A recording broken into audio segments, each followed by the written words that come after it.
I show, they'd be like, "No, I wish I was doing what you're doing, man."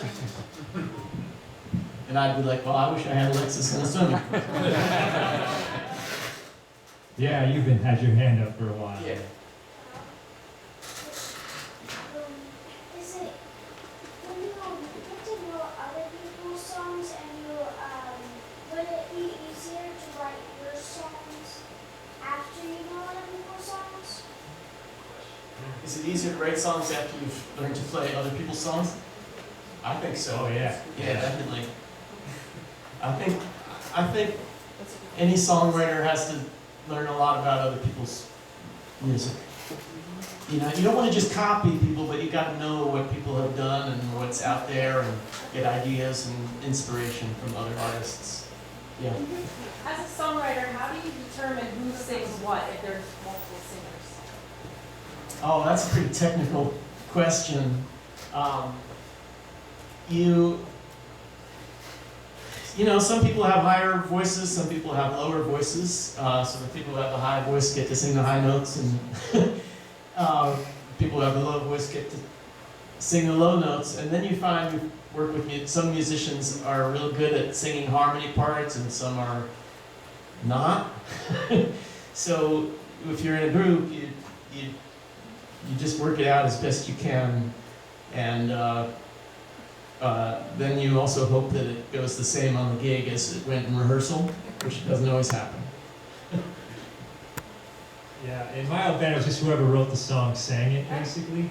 That wasn't always the best way to go, though, because I think sometimes there were songs somebody else would have been better suited to sing, but so it's just a matter of band by band, really.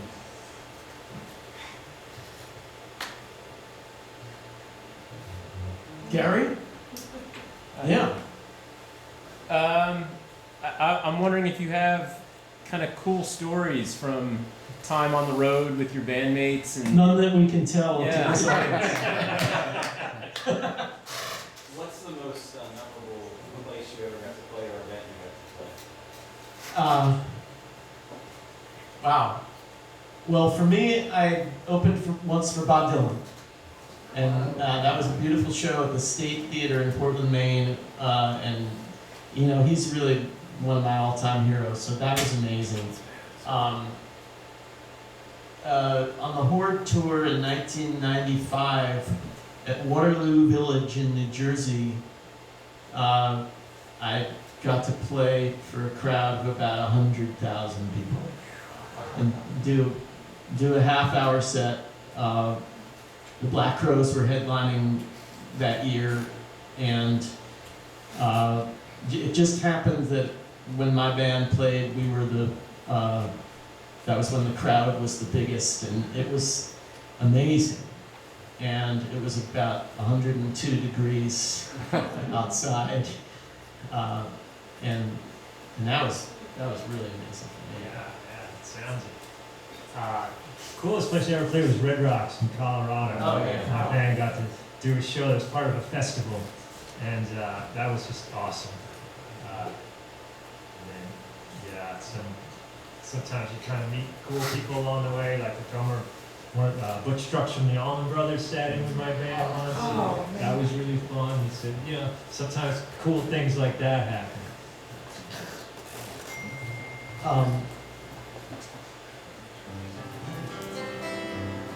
Can we play Bottomland? This one we'd never played live before. The one I played up right on, right? Yeah. Yeah.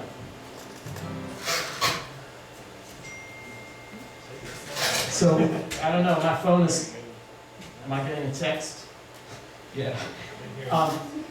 So, the name of my album is Bottomland, and there's a kind of swampy forest in Louisiana and Mississippi called the Bottomland Swamp. And that's what it's named after, and this is the title track. And this one I co-wrote with my wife Lisa. And if you like some of these originals, you go, you follow me on Facebook or Instagram, or go to my website, Low Faber Music, and you can find out how to get a hold of some of the music. But it's all coming out tomorrow on Spotify and Apple Music and all the rest. So this is Bottom line. This is another one of those titles, by the way, that doesn't appear in the song.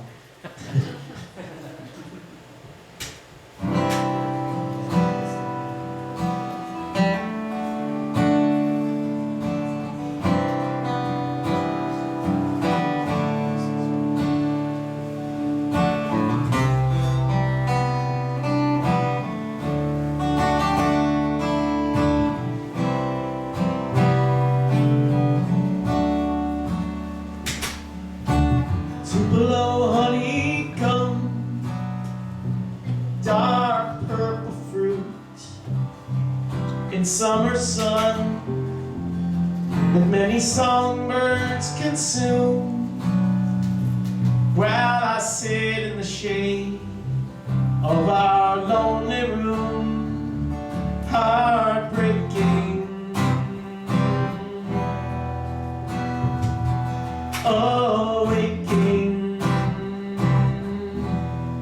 I lay here waiting for the sky to change. You're nowhere, trying to rearrange the twisted path that brought us south. The cutting words flying out my mouth, heartbreaking. Awaking.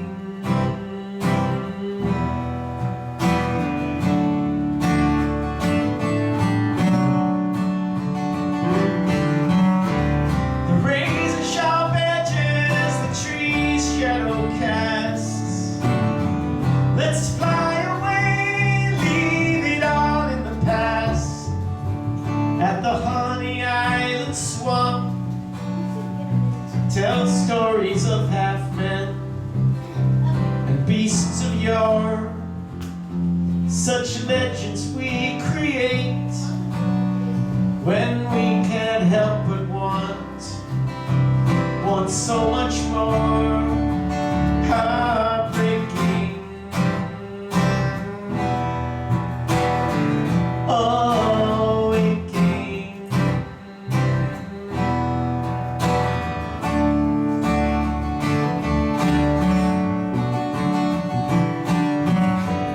The razor sharp edges, the trees shadow casts. Let's fly away, leave it all in the past. Rise up, rise out from cold dark waters, a forever gift to our son and daughter.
What's that?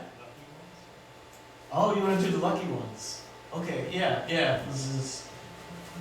By the way, nobody has asked this question, but I want to answer it anyway. Why are we playing in a duo since both of us are in bands? It's a whole new challenge to just play with the two of us and try to bring these songs to life without a drummer and without a whole band, and it gives us both a chance to try to be, you know, melody, rhythm, harmony all at the same time, and switch up the roles between the bass and guitar, take turns soloing, and just kind of bring the songs to life in different ways. And so the next tune we're going to play, which is also from the new album, is really rockin' one on the new album, but we don't have a drummer, we don't have a whole band, so we're just going to try to rock it out with just the two instruments. And I gotta...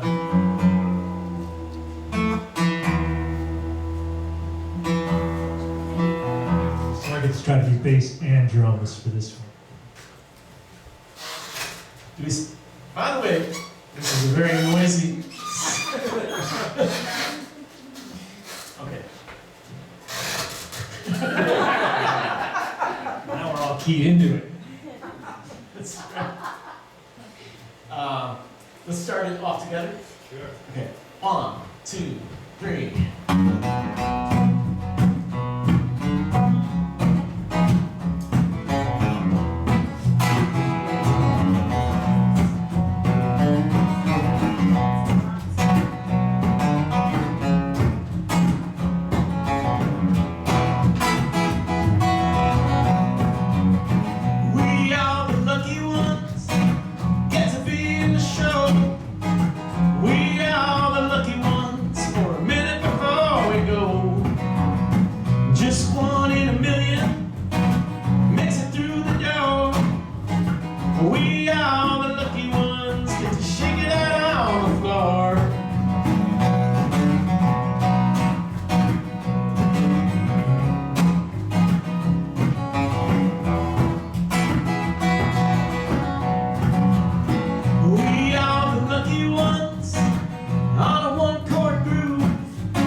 We are the lucky ones, all here.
save that for last. Well, I think we have time for one or two more if you guys are up for it. Yeah. I'm just gonna throw away the You throw away? Okay, yeah, that's a good idea. Thank you, that's very polite.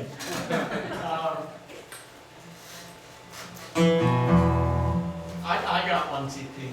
Yeah. Yeah, we didn't talk about this one at all. Oh boy. What are you gonna throw at me? Okay, buddy.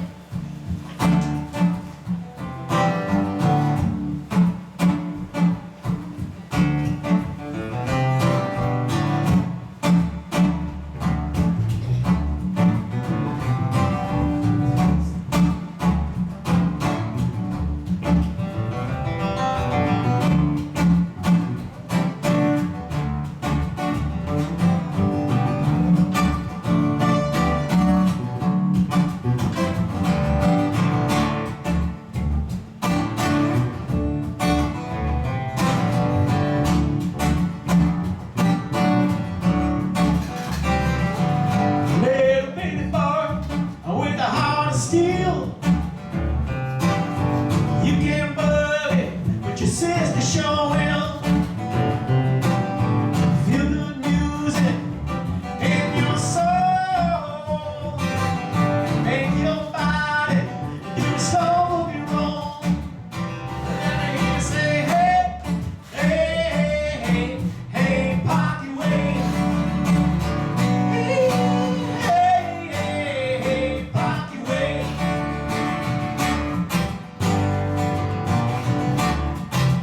Uptown Motor, get 'em all poured out.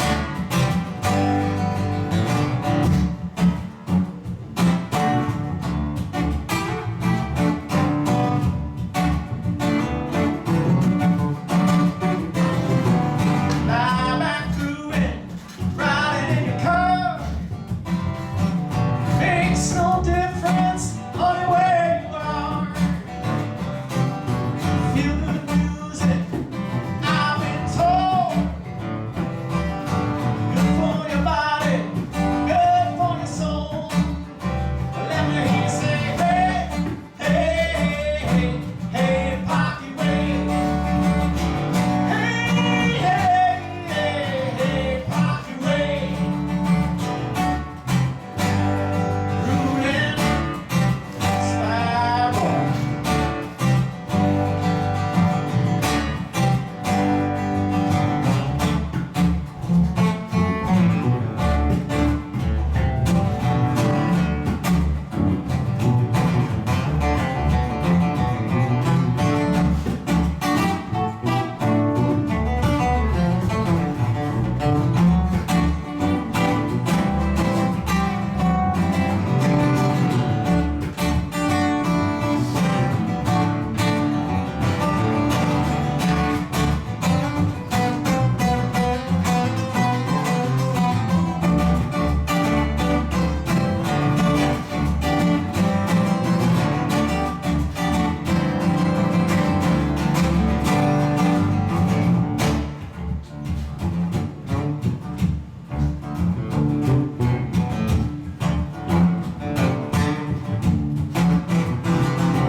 Let me hear, hey, hey, hey, hey, Pocky Way. Hey, hey, hey, hey, Pocky Way. Hey, hey, hey, Pocky Way. Hey, hey, hey, Pocky Way.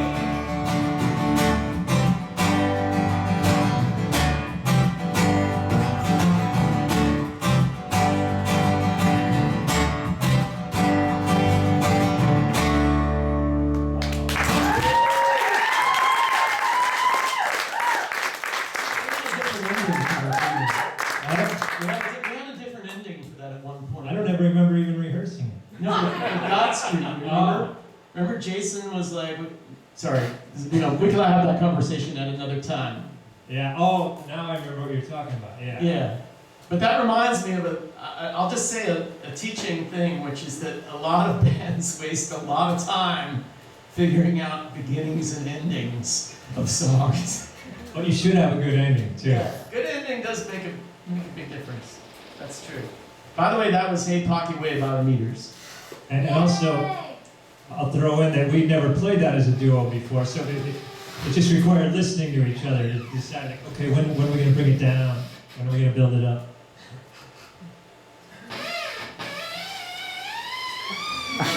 What's going on over there? I don't know, my amp is deciding to put on a show of its own. Sounds like it's boiling water.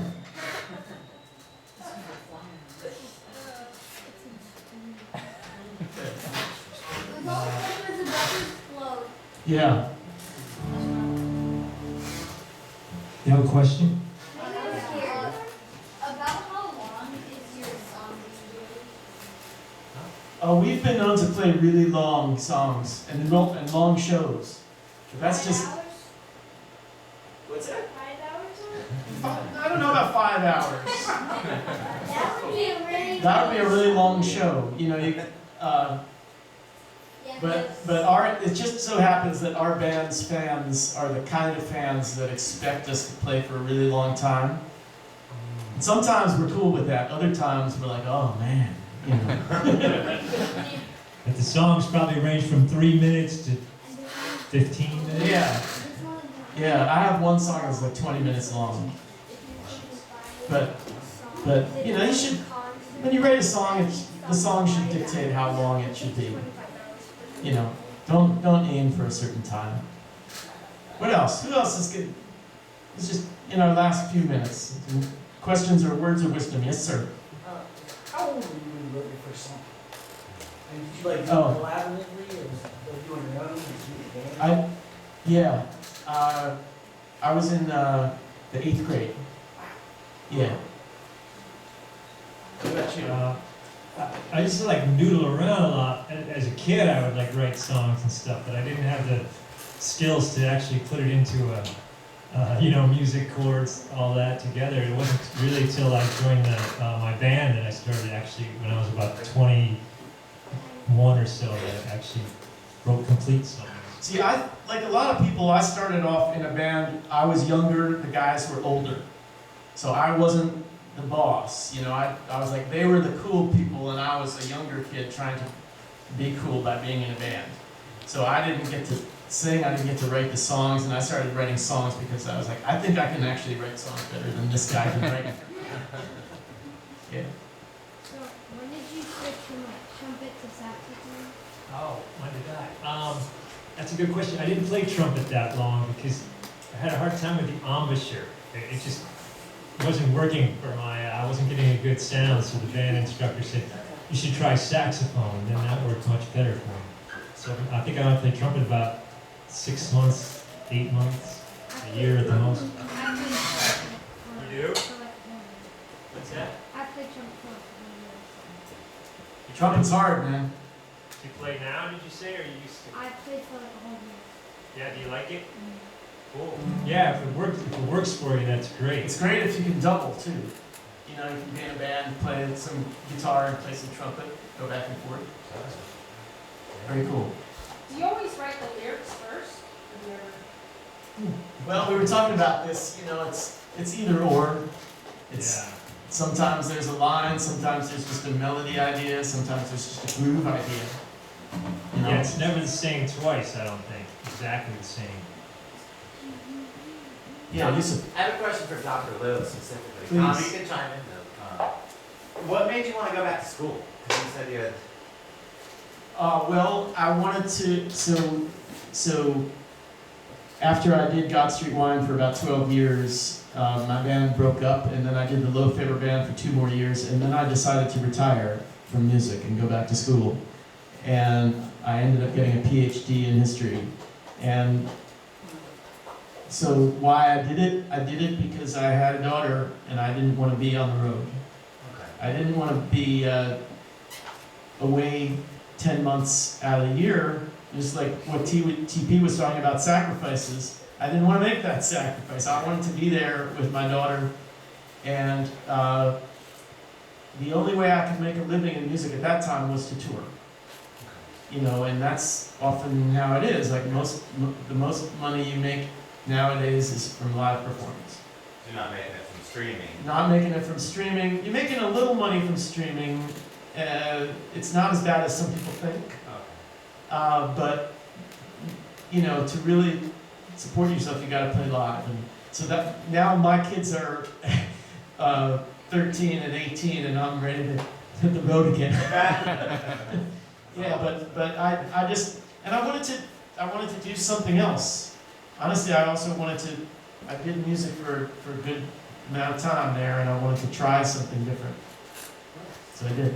Yeah, and speaking of what Lo was saying earlier, I went through the same things. I became a mortgage broker for a while. I worked in a mortgage company for many years, and you know, that was fine, but I knew that wasn't what I wanted to do for too long. But you know, I did make some money and buy my first house and all that. So Another weird thing that happened was like in the late 90s, a lot of musicians became tech and internet people overnight.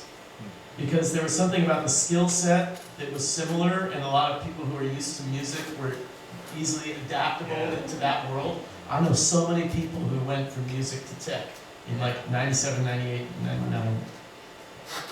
So, yeah, and you know, it's also becoming more and more common for musicians to not just do music.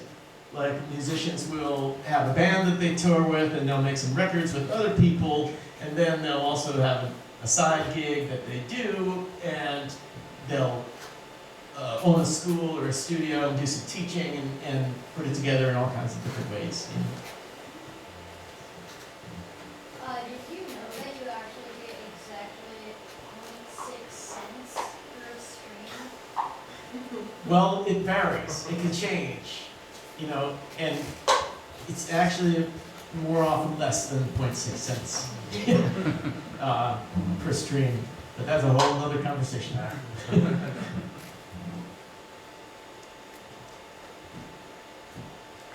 Any suggestions for these guys? They're going to start playing in public more and more. Any pre-show routines or habits? Pre-show routines. Well, I definitely think, you know, be sober. I guess that's not. I hope that's not an issue. play more when you're older.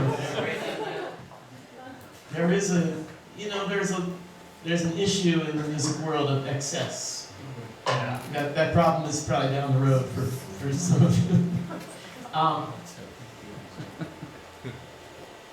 I was thinking about what Gary was asking about being in bands, about the ups and downs of being in bands. TP and I have both been in bands that have been together for a real long time. And you know, being in a band is great, and you love these people so much. They're like your family, and it's also terrible because you can't stand these people, and you can't imagine why you ended up spending so much of your life with them, and they're like your family in that regard. And so, for any pre-show routine is just kind of touch base. So anything that makes you close, makes you feel bonded, because when you're on that stage, you want to feel like you have a common purpose. You're in it together. I don't know. What was our pre-show routine today? We were just. I was texting Lisa, and we were talking about Ted. And we didn't really have a pre-show routine. Yeah. I think the most important thing is to remember it's about having fun and kind of prepare yourself. You don't know what's going to happen. Sometimes your amp might break, or you might break a string. So you try to be as prepared as you can, but then just accept the fact that anything can happen. So you just have to have a good attitude and have fun. And that's probably the most important thing, because people watching can tell you're having fun. And that makes them have fun too. I love to do this. I mean, I love to sit here and play songs for you guys. This is like, really, I just, you know, I wouldn't be doing it unless this was really something I was pretty excited to be doing. So I may play it cool, you know, but it's pretty fun. Yeah, yes, sir. If something bad goes wrong, isn't it like if in a show, like they say like the show must go on or something? The show must go on. Yes, that's an old phrase in show business. That's the song that Queen made. That's right. Yeah, but stuff always goes wrong. You know, that's just the nature. There's a lot of equipment up here. There's a lot of people out there, and stuff breaks. You forget the lyrics. The fire alarm goes off. Yeah, stuff is always going wrong, so you just gotta kind of develop some inner balance, I guess. I'm still working on that one myself. How do you keep such good inner balance when stuff goes wrong? Because everything that's gone wrong has already happened, right? Yeah, I don't know. The important thing is you try to look like you have inner balance, even if you don't. Yeah. Just try to look This- like, oh yeah. I'm thinking this is more of a life question than a music question, really. You know, stuff goes wrong in life. Good to warm Yeah. up, as far as pre-show, good to warm up a little bit before you play, you know. Oh yeah. That's And it. it's also good because if you mess up on like a note and you made the song, then nobody would know because you're the one that made the Yeah. song. So. I mean, I've messed up so many times just in this hour, right? Both have. I played a wrong chord in Good to Be Alive, and, you know, TP noticed, I'm sure. I forgot the B minor at one I time. had forgotten, now you reminded me. Yeah, The Monday to make mistakes happen. It's kind of good though, if you do make a mistake, don't like make the space like, oh, I just made a Yeah. mistake. Pretend it didn't happen, because half the audience, probably 3/4 of the audience doesn't notice anyway. It's, you know, it's really good to come out and be confident. Not conceited and not arrogant, but the audience gets uncomfortable if they feel like you're uncomfortable. You know, they want to see that you are happy to be up there and you know kind of what you're about and what you're going to do.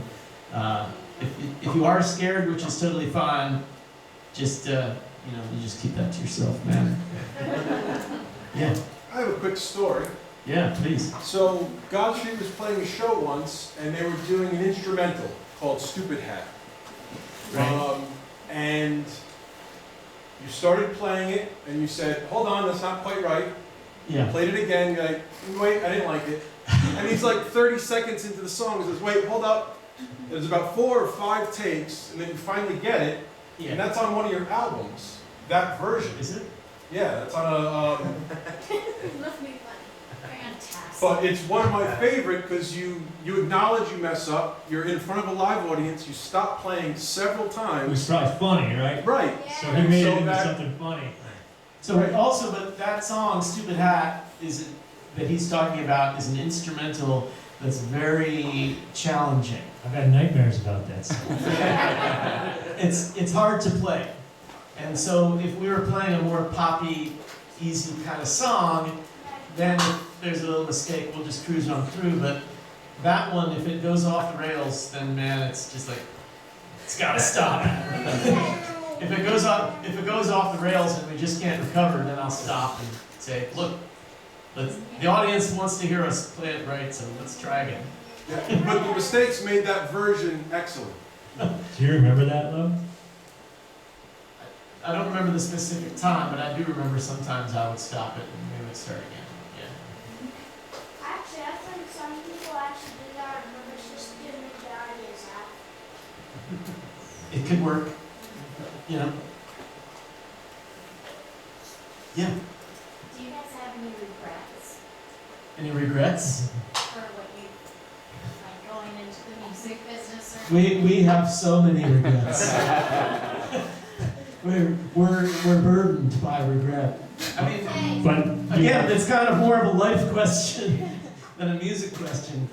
as far as specifically going into music, I think you mean, right? Right, right. Oh, no, absolutely not. I mean, I tried something else. I was a college professor for 7 years. I got a PhD in history. I came back to music because it's yeah, what she's saying. It's in here. I gotta do it. So no regrets. Not at all. Yeah, me neither. Same as Lo. Yeah, there's nothing else I want to do. I just realized I had to teach some to make it work, and then it worked much better. But yeah, no, same thing with law. I can't really imagine doing anything else for my whole life. Yeah. I just wanted to say, as we're wrapping up, I know we're running short on time, just on behalf of all the parents and teachers, just wanted to thank you guys for coming out here. Oh, thank you.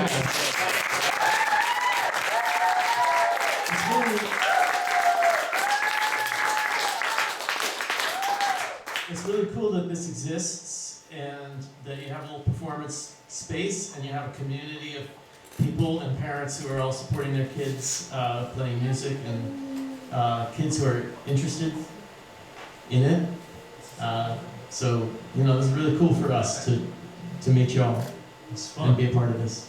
Yeah, absolutely. By the way, Did you meet me? I've played thousands of shows. I don't think I've ever played one quite like this. Do we maybe do one more? Yeah. Okay. You wanna have something you wanna play? You wanna do an original or a cover? I'm game for anything.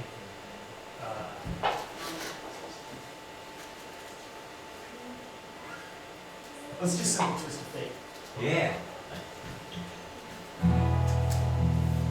So I mentioned opening up for Bob Dylan, so this is one of my favorite Bob Dylan songs.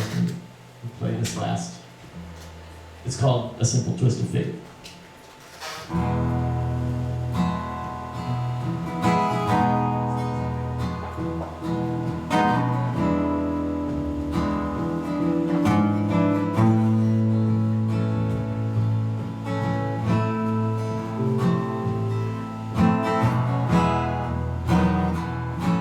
Started a little fast.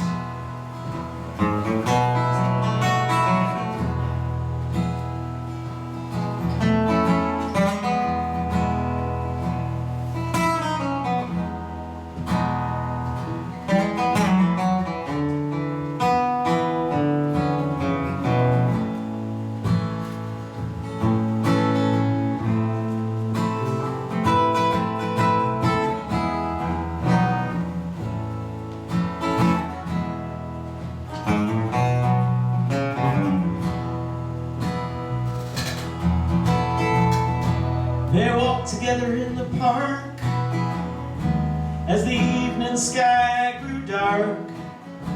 She looked at him and he felt a spark tingle to his bones. 'Twas then he felt alone and wished that he'd gone straight and watched out for a simple twist of fate. They walked along by the old canal, a little confused, I remember well. Stopped into a strange hotel where the neon was burning bright. He felt the heat of the night, it hit him like a thread, moving with a simple twist of fate. A saxophone somewhere far off played as he was walking on by the arcade. The sun burst through a beat-up shade where he was waking up. He dropped a coin into the cup of a blind man at the gate and forgot about a simple twist of fate.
didn't care.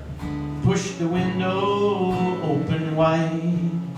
Felt that emptiness inside, to which you just could not relate. Brought on by a simple twist of fate. He hears the ticking of the clocks and walks along with a parrot that talks. Hunts her down by the waterfront docks where the sailors all come in. Maybe she'll pick him out again. How long must he wait? One more time for a simple twist of fate.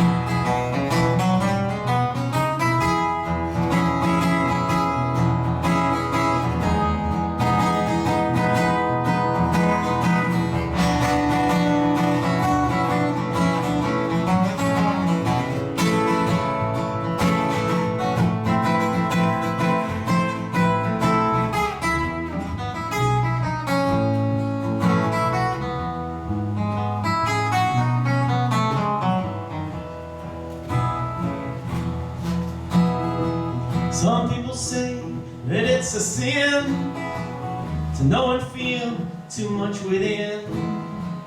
I still believe she was my twin, but I lost the ring.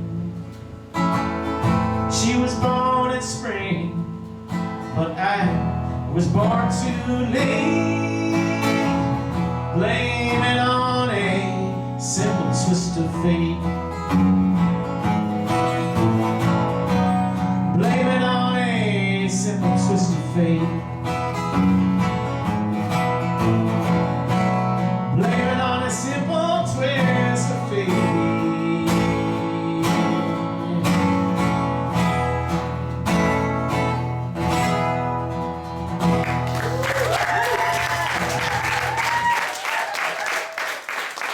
Thanks, you guys. Thank you so much, Gary, for putting this together. It's really cool. And thanks to all for asking the questions. That was really great. And we're not going anywhere. If anyone wants to talk, we're just chilling for a few more minutes. So. I'm concerned about what's going on with the lineup. This is a good idea. How about one more hand? Woo!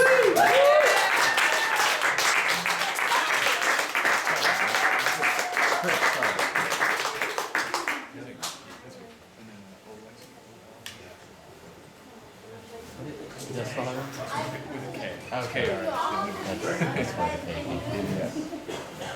Can we just do it? What is that, our 7th or 8th show? Here.